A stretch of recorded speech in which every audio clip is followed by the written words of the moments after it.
భక్తివర్ణ ప్రేక్షకులకు శుభోదయం 1/9/2024 స్వస్తి శ్రీ చాంద్రమానం క్రోధినామ సంవత్సరం దక్షిణాయనం వర్ష ఋతువు శ్రావణమాసం కృష్ణపక్ష చతుర్దశి ఆదివారం చతుర్దశి తెల్లవారుజాము 4:52 వరకు నక్షత్రం ఆశ్లేష నక్షత్రం రాత్రి 10:45 వరకు వర్జ్యం ఉదయం 10:53 నుండి 12:35 వరకు వర్జ్యం దుర్ముహూర్తం సాయంత్రం 4:33 నుండి 5:52 వరకు కూడా ఉంది.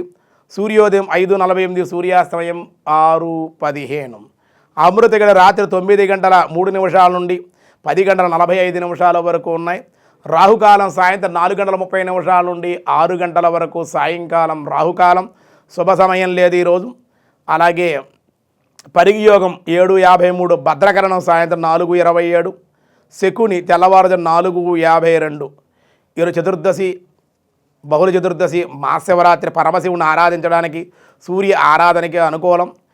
సాధారణమైన వ్యవహారాలకి ఈరోజు అనుకూలం. దినారంభ చక్రాన్ని బట్టి మేష వృషభ మిథున కర్కాటక రాశి వారికి అంత అనుకూలంగా లేదు. సింహ కన్య తుల వృశ్చిక రాశి వారికి అనుకూలంగా ఉంది. ధనసు మకర కుంభ మీనరాశుల వారికి కూడా మిశ్రమంగానే ఉంది అని చెప్పడం జరపబడుతోంది.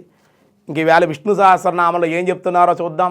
వ్యాసాయ విష్ణు రూపాయ వ్యాస రూపాయ విష్ణవే లోకాధ్యక్ష సురాధ్యక్షో ధర్మాధ్యక్ష కృత చతురాత్మా చతుర్బాహు చతుర్దష్ట చతుర్భుజ లోకాధ్యక్ష సురాధ్యక్ష ధర్మాధ్యక్ష కృత చతురాత్మ చతుర్బాహు చతుర్దష్ట చతుర్భుజ ఈ శ్లోకంలో 8 నామాల పరమాత్మ ఉన్నాయి. అందులో లోకాధ్యక్ష ఓం లోకాధ్యక్షాయ నమః